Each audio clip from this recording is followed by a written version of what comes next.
Hello, Geoffrey. Thank you so much for being on the podcast. Just a brief intro, a background on you before I ask you to kind of introduce yourself. We actually met during a KAC networking night, and you also are a KAC board member, right? Correct, I am. Yeah, Yeah, because yeah. I had a Jungwook on like 2 episodes ago, and she also is a KAC board member. And yeah, I met you guys during the networking night, and yeah, I really wanted to have you on the podcast because I feel like you have a story that, especially at least in my community, people don't really know or are aware Mhm. of. So, Geoffrey Pranke, thank you so much for being on the podcast. Yeah, thank you, David. I appreciate it. I think this is a great platform you have here, and to connecting with and with the Korean American community, and I'm looking forward to having this conversation with you today. Yeah, thank you so much. And just you are currently a MBA student, right? You were working full time, but also are you doing both full time, or are you taking a break from Yeah, work? no, definitely doing both at the same time. Wow. So yeah, currently enrolled at Georgia Tech. So definitely had been wanting to do this over the past few years, and kind of took the leap. Mhm. Yeah, it started this past fall. So and just starting the spring semester. So it's been great. It's been great. So let me ask you though, because Hmm. it, I imagine that it's very odd starting at a new school, like a brand new thing during COVID, right? Because usually new school means new environment and all that. But I'm imagining that all, if most, if not all of it is done virtually. Is that correct? Yeah, or Georgia Tech has kind of done maybe like 50-50. So like one week, or let's say for example, last week we were on campus. Mhm. This week we were all virtual. I think next week we're going on campus. So they make some judgment calls, as Mm. and they keep in communication with us. So but yeah, definitely it's been an interesting, and especially too because I think the cohort is around 70 something students or so, and Mhm. I haven't met everybody. So we're all divided into difference, and given uh, during the pandemic, and so I haven't been able to meet everyone officially yet. So Mm. it's seeing new faces all the time, hearing people when we connect on Blue Jeans or Zoom meetings. Mm. So yeah, That's but interesting. yeah, And yeah. is there like a supply chain concentration for MBA, or are you just doing kind of like a general MBA Yeah, degree? doing a global business concentration. Mm. So currently I'm working in IT, supply chain, and I'm more interested on the business side of things, and the Gotcha. operations and how those decisions impact a firm or a company Mm. on a global scale. Yeah. So And this is just a interesting factoid I picked up a few years ago, just because we're both in supply yeah, chain. right. I heard that supply chain executives, statistically speaking, they tend to be, there's more of a possibility that they are like a sociopath than the general public. Oh, Yeah, there's a higher concentration of sociopaths in supply chain. Like I think it was at the executive level, the article I mm, read. Um, okay. so yeah, I just wanted to throw that out there, just because we're in that world. I don't feel like I'm a sociopath. Yeah, I don't think I am either, but yeah. I don't know. We'll see. Maybe in due Yeah, time. yeah. I guess as we progress in our careers, we'll see if that Exactly. changes. Yeah, But yeah. yeah, so Geoffrey, I'm really excited to have you on because I think yeah, the story, your story that I was kind of referencing before is story as an adoptee. So for Mhm. those of you who haven't guessed already, Geoffrey Pranke, Pranke is not a typical No, Korean last name, right? So correct. Yeah. I'm sure most of the listeners have guessed, but yeah, it's I wanted to kind of capture your story. Growing up, like if you have any recollection of Korea, or like like how you felt growing up as a Korean born person who is Hmm. living fully immersed in the American culture, right? Because I talk about that a lot.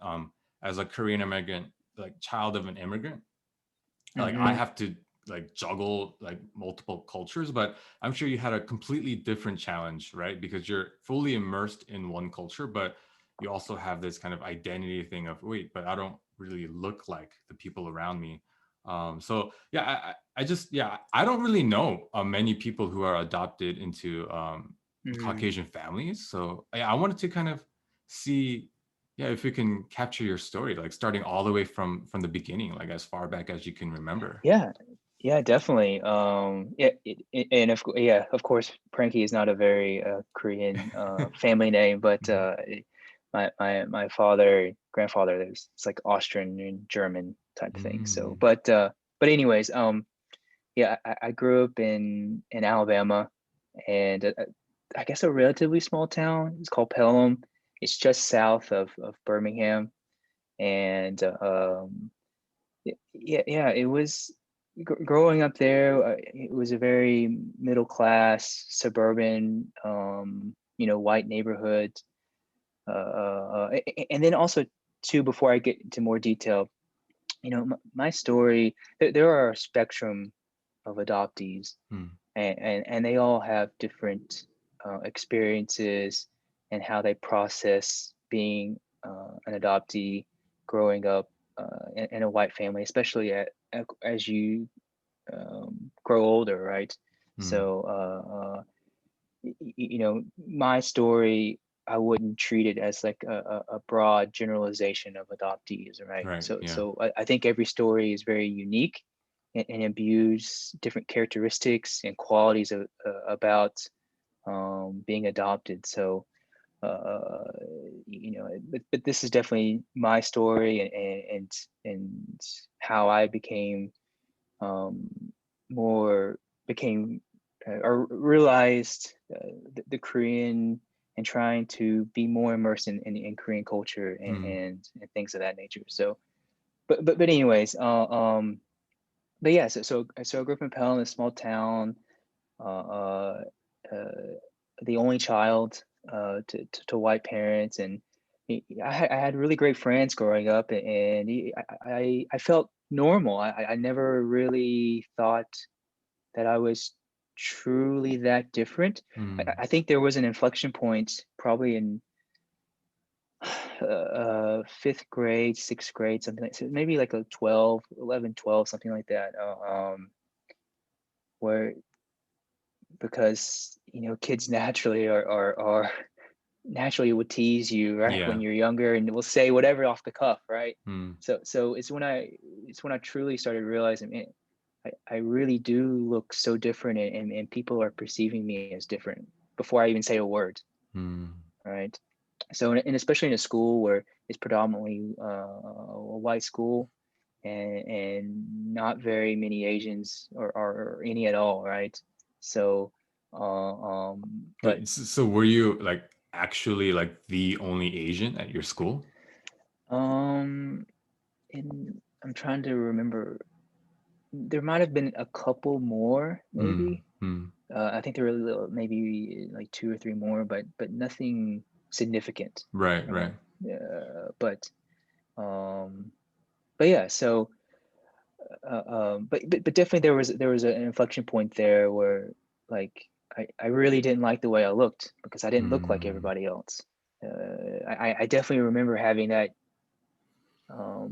inner feeling and struggle with how I looked, right? Like how can I change the way I look? These Mm. type, but I never attributed it to like something like that it was a reflection on Asian people or Mm. Asian culture or anything like that. It was just because everyone else looked the same or Mm. similar, and I didn't look like them, right? Mm. So So, were you, I don't, this might be a silly question, but were you no, aware yeah, that you were like adopted? Or like, did you think like, oh, I just happen to look different? yeah, I it's a great question, and yeah, definitely, I knew I was adopted, my parents had conversations with me, especially as I got older, Mm. in my teens. But when I was in primary school, or I didn't think of it that way. And the thing was is none of my friends, if I can recall correctly, they never teased me or I guess bullied me in any way that identified that, right? Mm.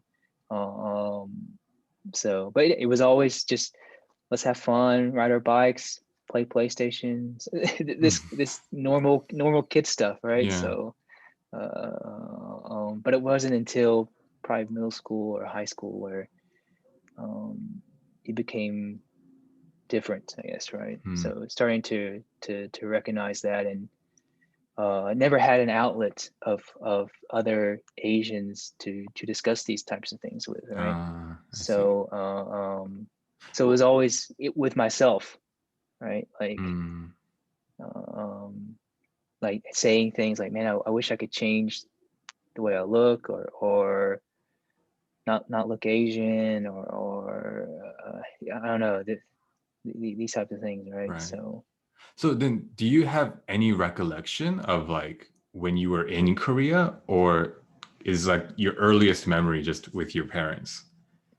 yeah, earliest memories of it. So I was adopted from what I understand around 3, 4, 5, 6 months old.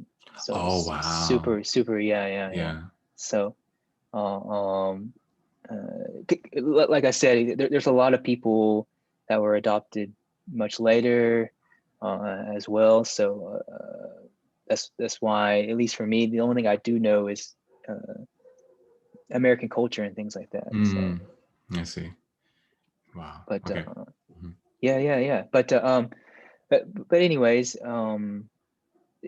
these it truly didn't come to life for me, until I got into university. Mm. So one of my best friends, still today, he's actually Korean, and he grew up in Alabama as well. But what's so funny is, after university and working for a little bit, when I did start to become and search out, or seek out other Koreans and things like that, I started to become more Korean than he did. He always used to say that to me. So, Korean music, the food, the language, and I really got into it. But coming back to the university, so I went to the University of Alabama, and we really bonded together because I think because of that sense of, we were the only few Asians at the university, Mm.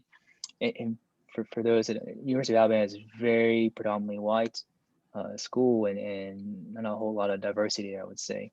But yeah, we really bonded together. So while we were there, it's pretty funny. So But when your parents started having conversations about like your adoption and all that kind of mm, stuff, were they like, did they help you kind of, was it just simple as, well, you're adopted and you're from Asia? Or was it like, hey, like we adopted you, you're from Korea, like you, like we adopted you from this part of the yeah. country and all that kind of stuff? Or like how was the introduction into that?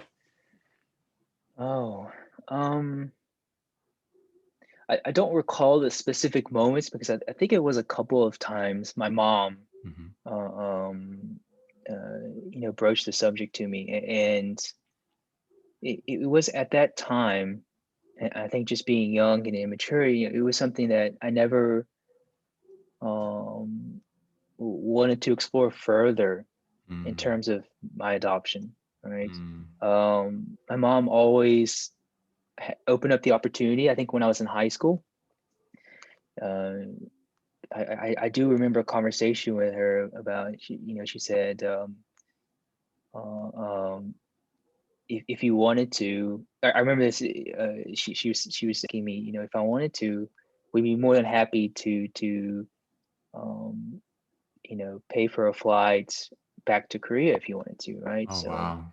and I think at the time, being a teenager, I just wanted to hang out with my friends, and Mm, it wasn't on my mind at all, right? mm, So at that time, reflecting back on it now, I wish my mom would have pushed me further.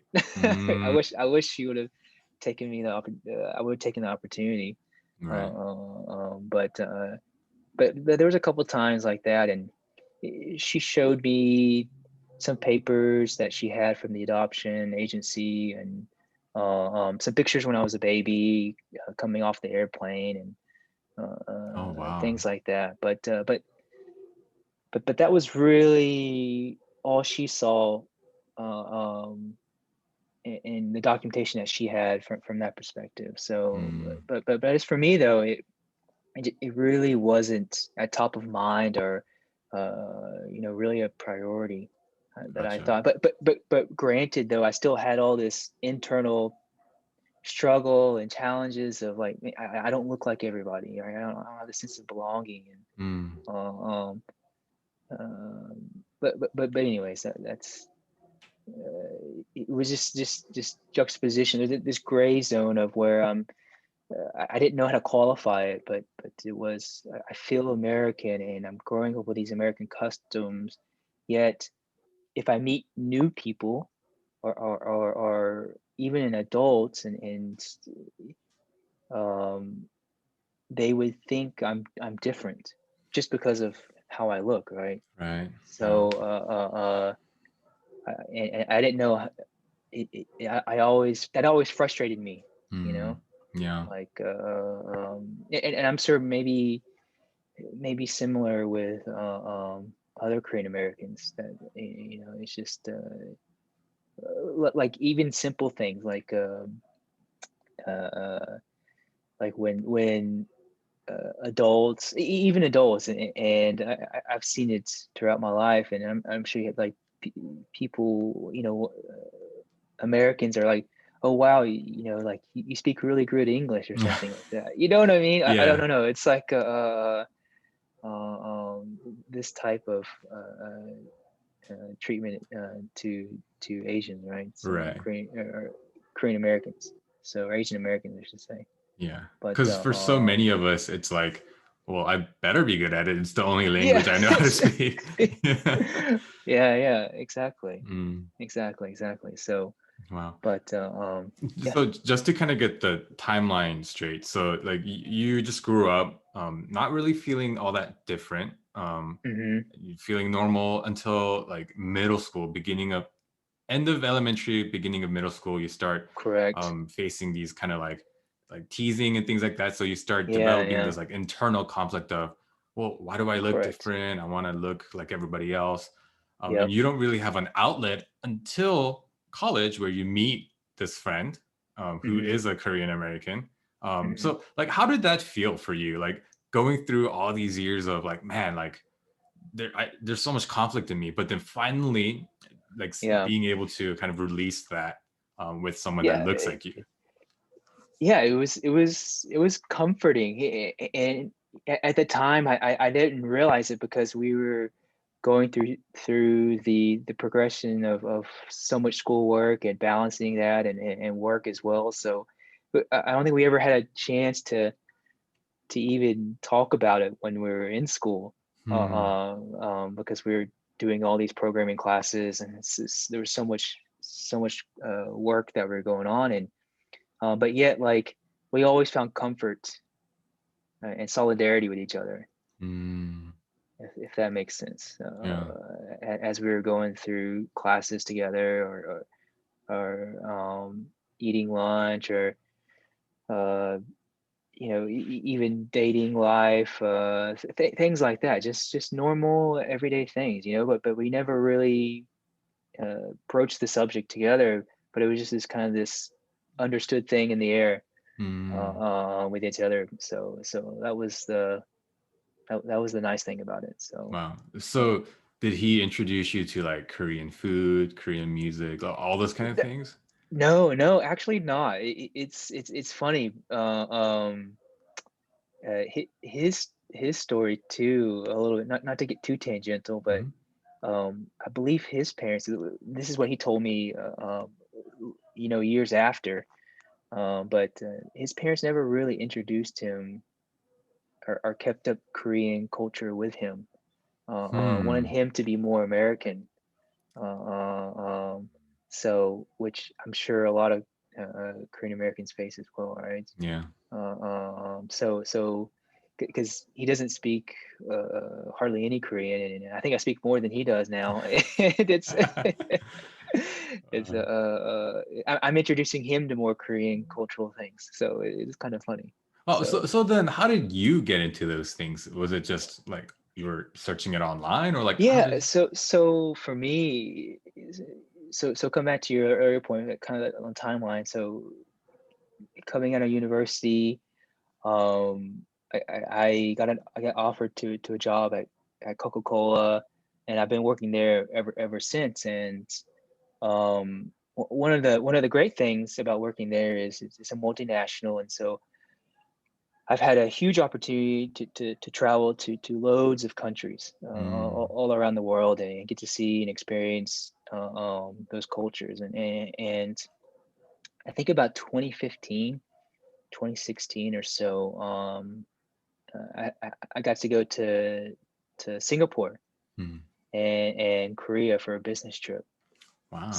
So it was my first time ever to be fully immersed in other Asian cultures. Mm, Um, I didn't. So when I went to Singapore, I flew through uh, South Korea and then to Singapore. And something that really sticks with me, I can, it's so vivid. I can see it now. I can smell. It's just, I took Korean Air mhm. uh, to South Korea, and everyone spoke Korean to me. Like, it was such a weird, I don't know, strange experience for the first Mm, time yeah. because everyone was treating me like one of them. Mm, And yet like inside I don't feel like one of them, right. Yeah. you know. It really, I don't know, it was such a strange feeling getting on that flight, and the air stewardess, the lady was speaking to me in Korean. I'm like, oh, I'm sorry, I don't speak Korean, right? Yeah. But it was such a monumental experience for me at that moment Mm, in time. And then I went to Singapore, and um, I know the population there is more Chinese, and but still surrounded by Asians, mm, 100%, right? So it was such an interesting feeling, and I was like, wow, this feels comfortable, mm. yet like culturally, I'm not a part in some way, right? So Right. so I think that's probably what really triggered me. And then building further upon that was when I went back, when I flew through to Korea, and then spent like 3 weeks there for business. Oh, wow. Yeah, and that was when it really just pushed me off the cliff. Mm, So getting to see the working styles, everyone there at the plant, um, getting to go out and learning customs and etiquette, business etiquette, and the drinking culture, right. Yeah. all these types of little mannerisms and minutia within Korea. Um, Definitely, yeah, was really set it afire, I guess, right? Just Mm, really, and that's when I came back in 2016 until, and that's when I really started picking up and wanted to learn more, yeah. and just my thirst for more and more. So Yeah. And Atlanta is actually not a bad city to like yeah, do that in, right? Because there's a lot of exactly. great Korean food. We have like so many H Marts and Ashis. Like, if you wanted to, you Yep. could go. Like, I mean, my parents, they still Mm, barely speak English, but they can mm, fully function here because I mean, they don't really need to speak the language. They can, No, yeah. the community is so sprawling here in Atlanta, Yeah. and so immersive. Mm. Honestly, my first experience going through Duluth, I remember I was like, wow, this is I feel like I haven't left South Korea, Mm. when I came back. Yeah. But So let me ask you then. yeah. Well, one thing, and this I know is a silly question. One thing that I'm No, always it's okay. curious about is, so I'm sure when you went to Korea for the first time, you had to experience, like taking your shoes off, like especially at like private residences, you take your shoes Mm, off before you enter, right? But mm. for Americans, um, at least from what I see and like what I've experienced, in the living room, you just leave your shoes on, right? So like, Correct. where's the line of demarcation? Like, where do you actually take your shoes off? Because I'm sure you don't wear your shoes like into bed and things like No. that, right?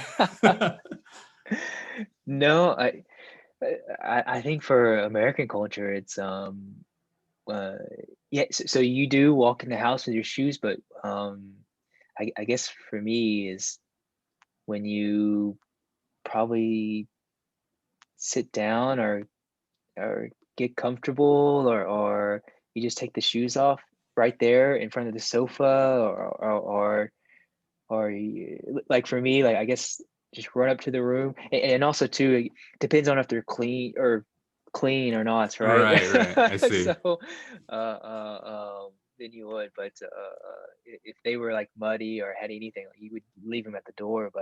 Um but I'm fully on board with the Asian custom to take the shoes off at the front of the door. That's I definitely see it now. Like that was a revelation for me, I was Yeah. like, wow, that's definitely it's disgusting. Because my mom is a she's super clean, like Mm, borderline OCD level mm. clean. And whenever we had like repairmen or people, like American people come to our house to do stuff, Mm.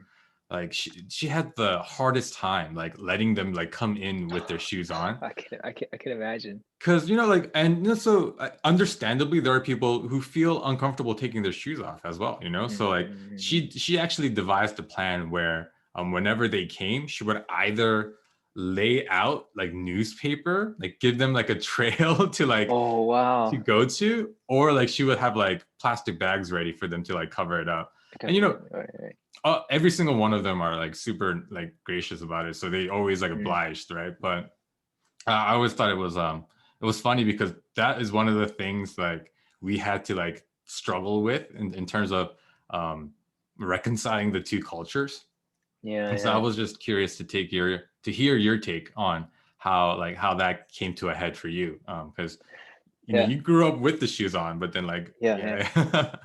No, I've definitely embraced that, Uh, and I've been doing it ever since I guess 2016.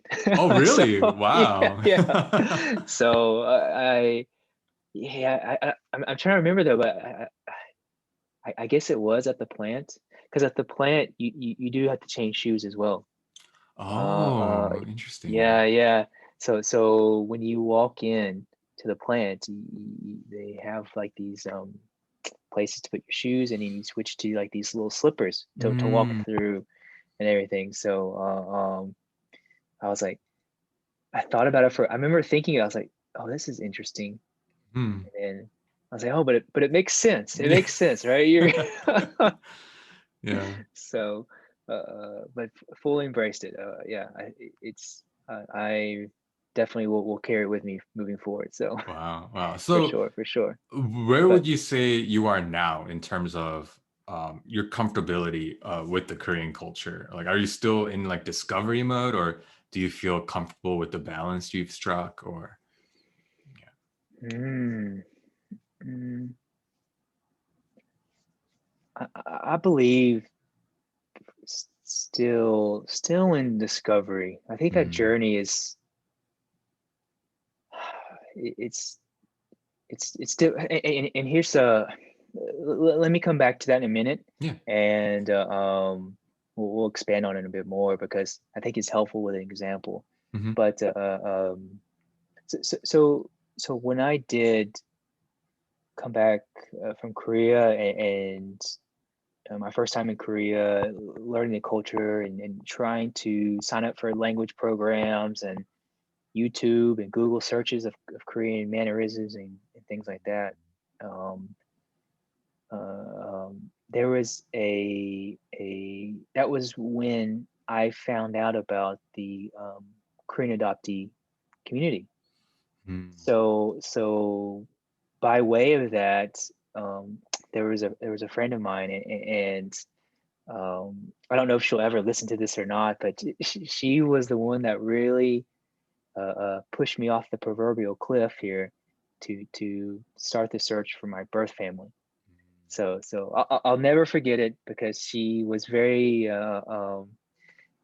tactful, and what's the right word here, but really drove me to send that email, that letter, to the adoption agency in Korea, Wow. because she was going through that process as well.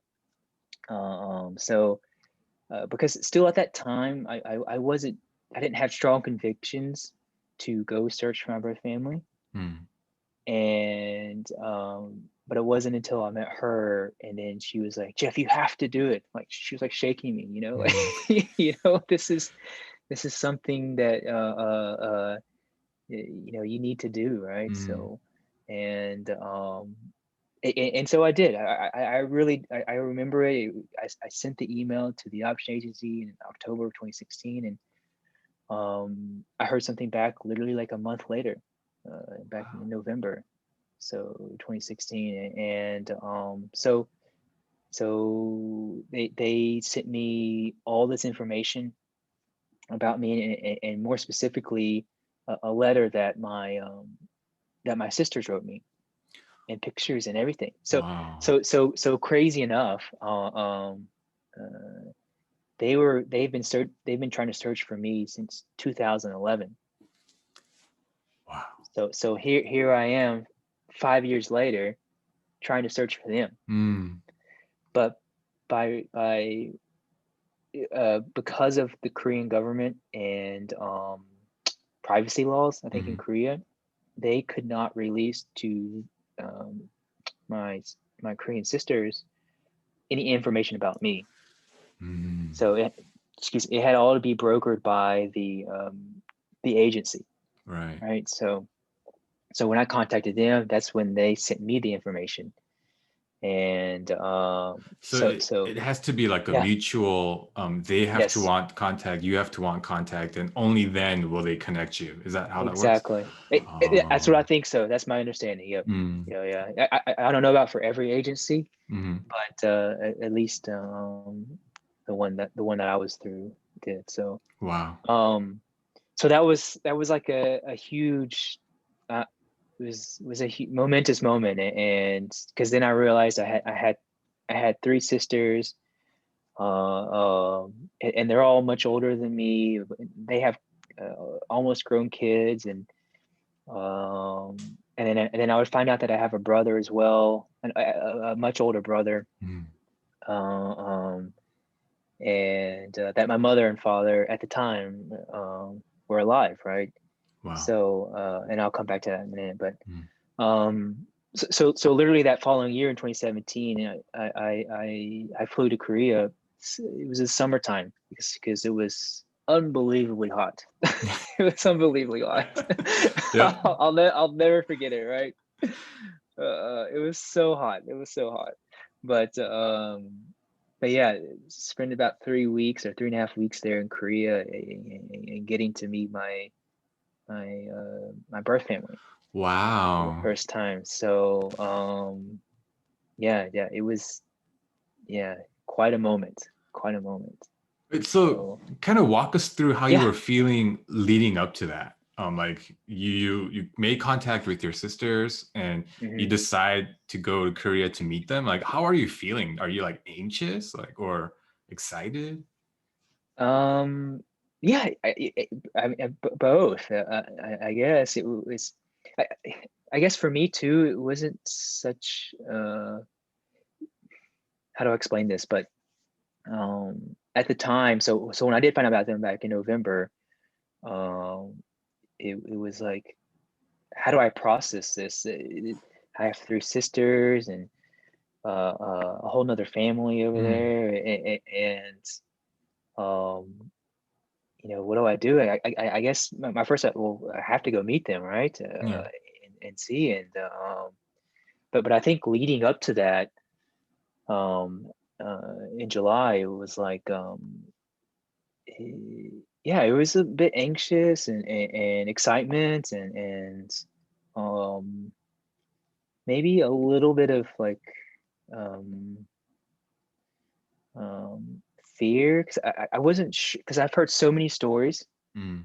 and this is why I mentioned at the beginning, everyone has such a different experience Yeah. or adoption journey, and so I heard wonderful stories and I've heard terrible stories, right? Mm. So I wasn't sure where would I fall on that spectrum, So Right. I was super nervous about it, and but no, I think when I first met them, it was so I met my sisters at the airport, and yeah, it was just excitement. It was just excitement at the airport. Mm. So I know because my parents weren't there at the airport because they're they were fairly old. Mm. So because it's I think my youngest sister is, if I remember correctly, is like 14 years older than me. Oh, wow. So so they're one of my sisters. Her daughter is 26 now. Hmm. So she feels more like my sister than my sister feels like my sister. So Yeah. it's kind of it's pretty funny. Because my niece or her daughter speaks English. Oh, wow. Not super super well, but Mhm. definitely enough, right? And she was helpful with translating and everything. So Wow. yeah, she spoke pretty good English, and so but it was so funny because we would talk about that, like you feel like my brother, and I was like, yeah, you feel like my sister, so Yeah. it was pretty Wow. funny. It was pretty funny. So So when you saw them at the airport, did you immediately feel some sort of kinship, or was it just, oh, like these not strangers? not immediately, if I'm Mm. being honest. Mm. I do now because like, over time, because I wasn't really sure what all this meant for me, and then also too in the back of my mind was my mom, my American parents, right? Right. So Right. because now I'm bridging these two families, right? Hmm. And uh, anyways, but yet now that I've met my Korean family, it's like I guess the needle is moving towards them because I want to learn more and understand more, and because here I am, I have like this 30-year gap where I missed out on, I guess, right, in a Yeah. way, and um, so trying to spend as much time with them as possible, and so anyways, so in July, and I met my sisters and the family, and so many people. I met so many people during that 3.5. It was just overwhelming, Mm. and Korean families, lots of complexities there. I learned as well, and Yeah. but I was embracing it all. I didn't understand it at all, and um, all the interrelationships and just how things have progressed when throughout their life, right? Mm. I think every family has challenges, regardless if it's Korean or American or anything like that, right? Yeah. So, but um, what was I gonna say? Yeah, so I think the second week of the trip, um, we went to Busan, Mm. We went to Busan. So originally I was born in Busan. Oh, okay. So my sisters wanted to show me like the house that they grew up in Oh, and everything. So yeah, just to do that, and it was a very very touching moment. yeah. But especially for them too, because the whole story is that the family was very poor, Hmm. very very very poor. So that was one of the reasons. I guess for me, I was probably unexpected, and so um, my mom, a Korean mom and dad, put me in an orphanage Hmm. there with the full expectation that they were going to get me back. But I think the way the model was set up in Korea at the time was in that the orphanage would then, I don't know if they would sell the babies or just send the babies to an adoption agency and then adopt those babies out to American families. Oh, wow. So yeah. So my understanding of their story. So there's two stories here, right? So you get the one from the American side is here we are saving this impoverished child from an unfortunate situation, but then you look at it from the Korean side, it's we're in a very financial hardship situation, and we're going to send this child to an orphanage that can get proper nutrition, vaccines, or whatever it may be, and then with the full intention that we'll get the child back. Hmm. So two different stories, Yeah. two different perspectives, and but anyways, here I am today, right? But Hmm. um, so anyway, so we're in Busan visiting the house, and I remember my sister came um, rushing in the door while I was sleeping, and like she was like, "Pali, like we gotta go, hurry!" Yeah. Like Yeah. Yeah. I was like, "Well, what's going on?" And I'm asking my niece like, well, "What happened?" And um, so just to compound the surrealness of the moment, my birth father passed away Oh, no. Hmm. at that time. Yeah, Hmm. it was yeah. So I never really so I never got to meet him. Yeah. Wow. So you can read into it all you want. You know, my understanding is that he knew they found me and that I was coming, Hmm.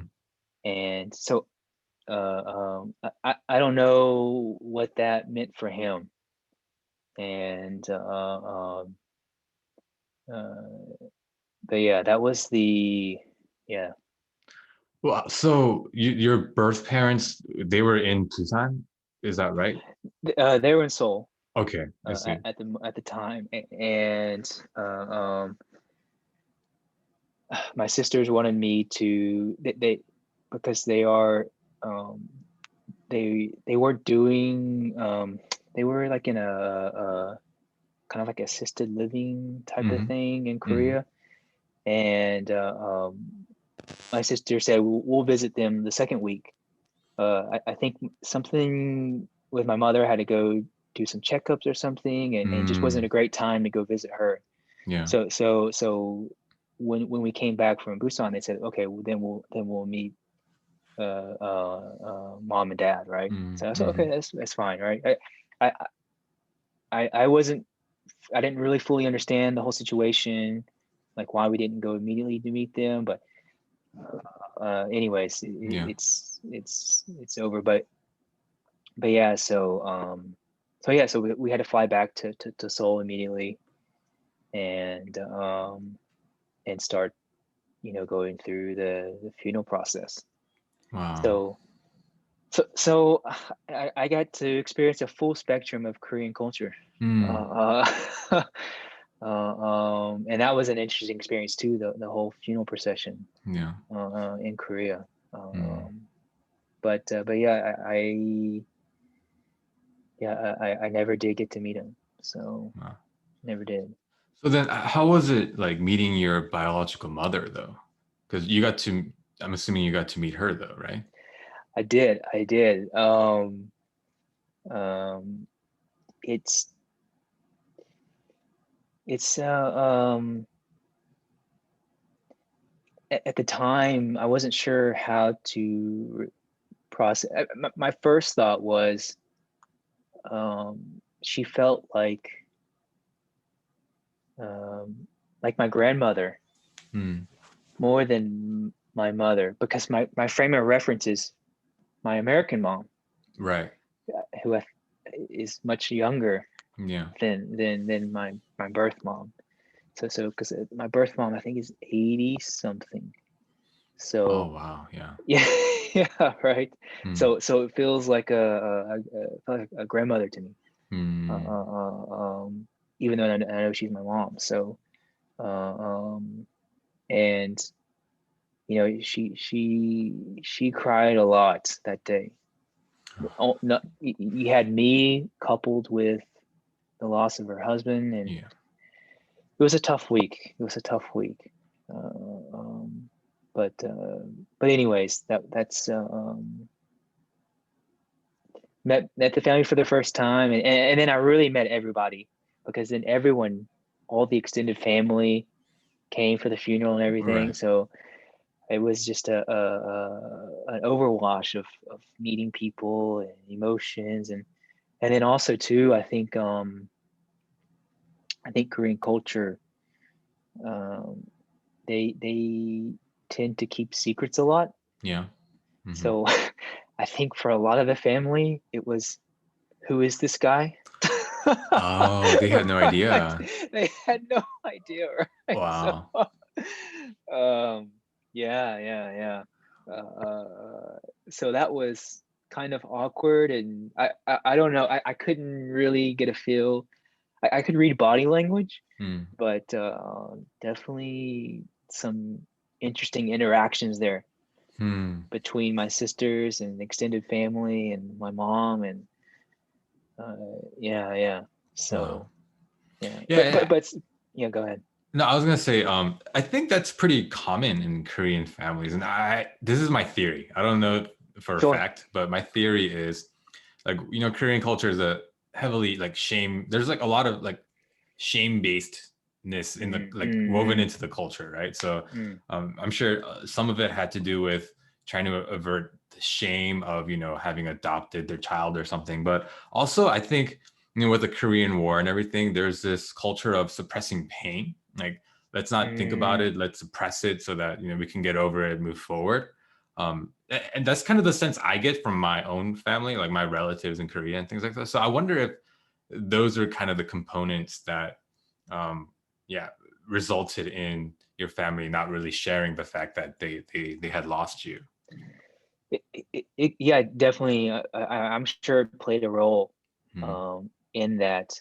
But again, when I've talked to other Korean adoptees, it's a spectrum. Hmm. It's a wide spectrum, especially when they try and reunite with their Korean families.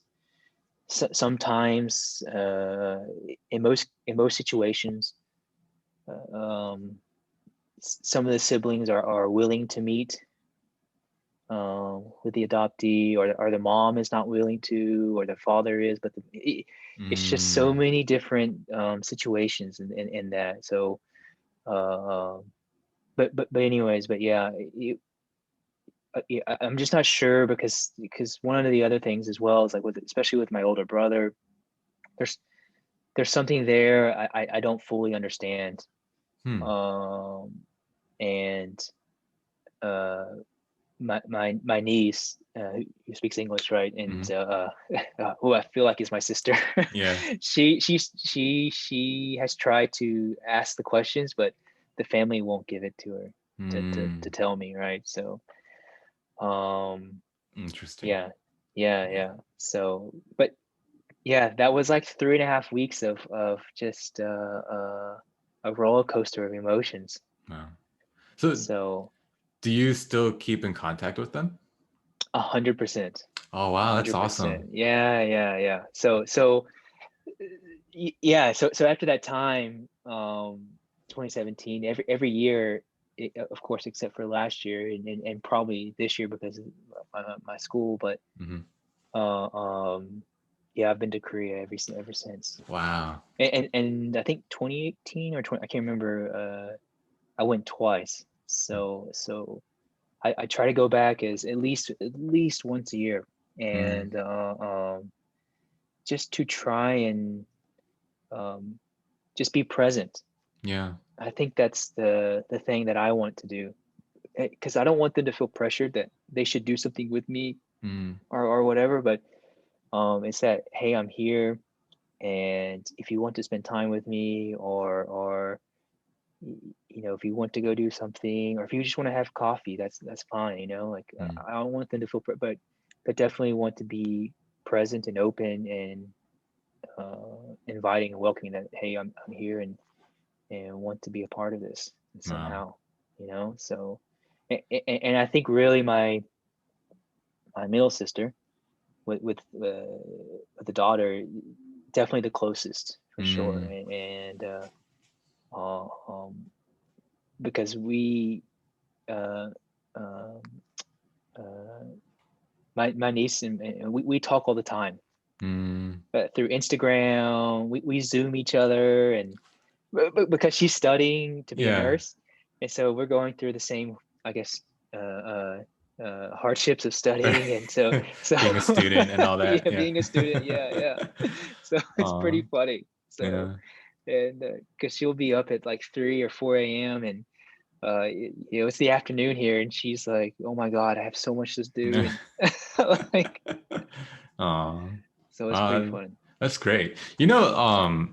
Yeah, so it sounds like this is kind of the situations where the reunion process was like on the wonderful side of the spectrum, right? Yeah, Yeah. yeah. So, Yeah. like when I hear about your father passing, like I think Mm, one way to think about it is, man, that's like terrible timing. Like if he held on a little bit longer, he could have met you.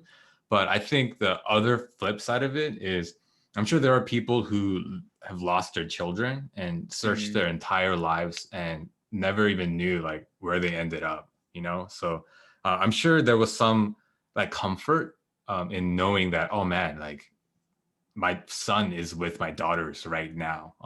yeah, So yeah, yeah. that's in a sense, I think that's really kind of beautiful. Like you can look at it as it's really, to use a Korean term, like akawo, like Uh-huh. man, it's like missed opportunity kind of Opportunity. feeling. But yeah, I'm sure he felt comfort in knowing that like you were back in Korea, like, interacting with your sisters. Yeah, definitely. I would agree with that sentiment as well. Mhm. Like I said, you could read into it all you want. It was just very precarious timing. Mm. You Yeah. know? So because leading up that time, my sisters told the whole family, or told my mom and dad that, hey, we found them, and we were sending mails back and forth, or email back and forth, Mm.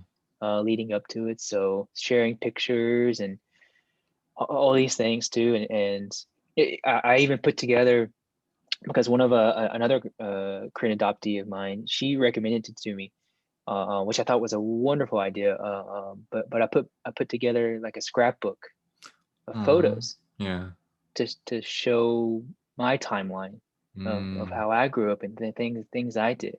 So from when I was playing little league baseball, to I don't know, things I painted in art class, or going to prom in high school, or because one of the other things too, I was a musician, so I played drums, Mhm. so I was in the band, so pictures of me in the band, and things in university, and then me traveling the world for Coke, and so just to see that progression Mm. in photos, and so it wasn't such I think that invokes more than just words, right? Mm. So Wow.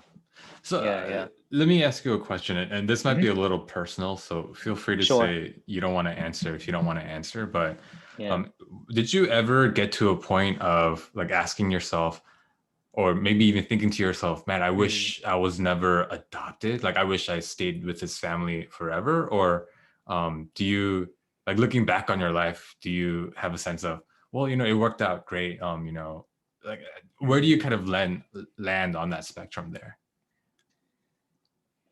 Yeah, I think at least for me in my situation, uh, um, I don't put blame on them or Mm, anything, or I think that was the circumstance that they were in, and that I can't imagine that decision. I mm, can't imagine, so uh, they I don't think they should have any guilt or shame or anything like that. It's just the nature of the circumstance that they were in, right? wow. So, and as for me, um, what we could play what ifs all day, Yeah.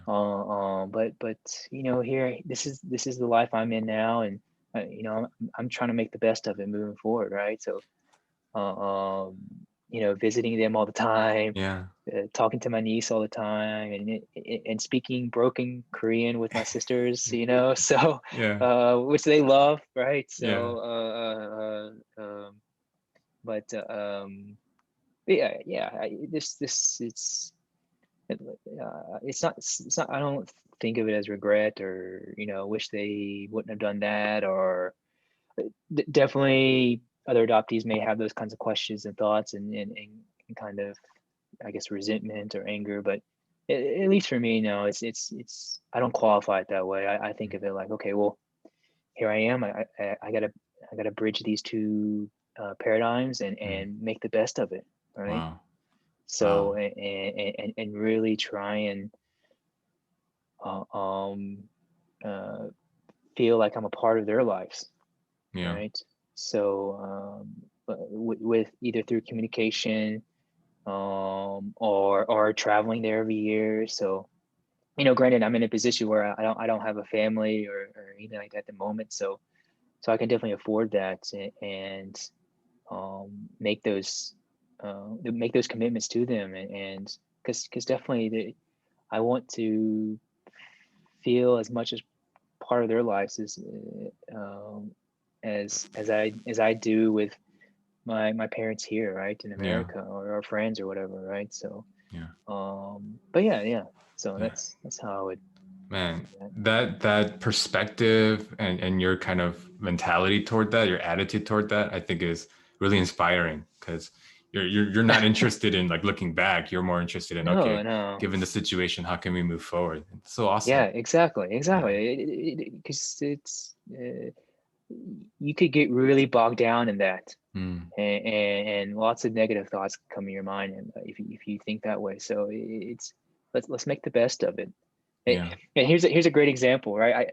I tried, and this was the second time I went, or third time, second or third time. I can't remember. I went back to Korea, but uh, um, so my birth mom, or my Korean mom, she moved into an apartment by herself, Hmm. and but she had space for another person, and so I tried to stay with her for Mm. a couple. So I say I tried. It was difficult for me. I still didn't know a whole lot of Korean, and of course she knows zero English, Yeah. and that was the most difficult experience for me ever, and but it was a great learning experience for Yeah. me. Uh, Yeah. uh, uh, um, but because I know the expression, or when other Korean Americans bring up, they Korean mothers always feed the son and give food all the time. So, like, man, my Korean mom, I would come home from dinner one night. It'd be like 9 or 10 o'clock. She would wake up and make food for me, like at 10. Aw. I can't eat anymore, Yeah. right? Like, I can't. And I'm Uh, like, okay, let me eat, right? I don't yeah. want to. Right? Wow. It's like 11 o'clock at night. I'm like exhausted. Yeah. It's like, um, that was a fun experience. That was a Yeah, fun no, experience. but So, there's so many things working against you, right? There's language barrier, cultural barrier, and yeah, like, generational barrier. some Because, like, barriers. Yeah. yes, wow, But that's how awesome is That it was though that she can say, man, I was able to prepare like a warm meal for my son. yeah, Like, you know, yeah, like, yeah, yeah, gosh, that's I'm like yeah, getting yeah, goosebumps. yeah. Yeah, um I can imagine. And even to this day, I still uh, um, I still don't fully understand a lot of what she says. My niece tries to translate it because my niece always says it's just old people talk. You know, that's what she always says, right? But I'm like, yeah. what did she say? Yeah. My niece is like, don't worry, old people talk. Don't worry. No, I bet you it's a lot of like, well, when are you gonna get married? Like, when are you gonna have Yeah, kids? You know, those kind of things. exactly, exactly. Right, right. So Oh. I've definitely heard that before. So yeah, yeah. So That's awesome. And kind of, I wanted to make sure I add to this question because yeah. hearing your story, it's amazing, and the fact that you're trying to embrace the Korean culture is also awe-inspiring. But Mm, as a member of the Korean American community here in Atlanta, mm, mm. like how can we help you kind of discover your culture more, or like are there things that we do to you that like make you feel uncomfortable or anything like that? Um, it's a good question. Hmm. Because I know you I you are part of a KAC, right? And you know you're Yes, surrounded by Korean Americans there. I mean, it stands for Korean American Coalition. But correct, I'm just correct. thinking, kind of in general, like you know, because people do things that like we assume you're Asian American, so we start talking to you in Korean or things like that that Mm, might like mm. irk you a little bit.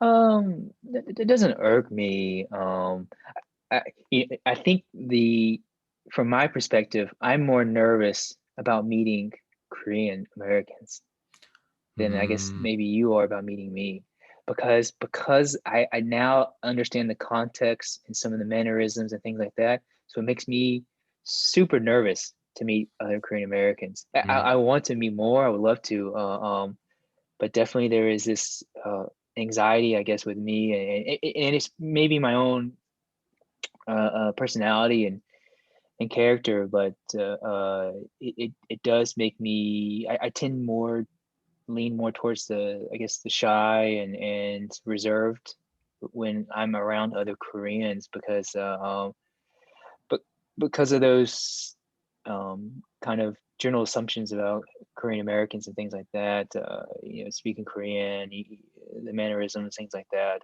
yeah. But yet it doesn't. It's not second nature to me yet. Right. Yeah. So, but I'm trying and want to be a part of it, but I don't think there's any one thing, if I could boil it down to that. Mm, Um, eh, y- I think maybe hopefully this is something where it'll um, give a different perspective on meeting others, yeah. right?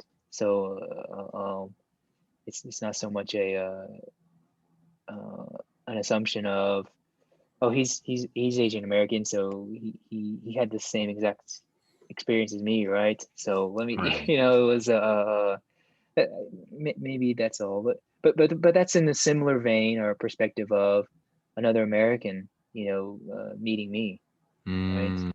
Uh, it's like this gray area, if you will, of about me, like, but Yeah, because when a Korean American meets you, they assume, oh, we have similar backgrounds, so I'm gonna yeah, assume things from you, expect things yep, from you that you have no idea about. But on the flip exactly. side, like when an American meets you, they're probably thinking, well, we're not from the same culture, so Culture. yeah, but you It's are, right? exactly, Yeah. exactly, internally, right? Mm, It's like it's this whole especially when, so I'm not part of, I haven't been in a while, but because of school, but there is this Korean soccer league, so I mm, play a lot of soccer, mhm.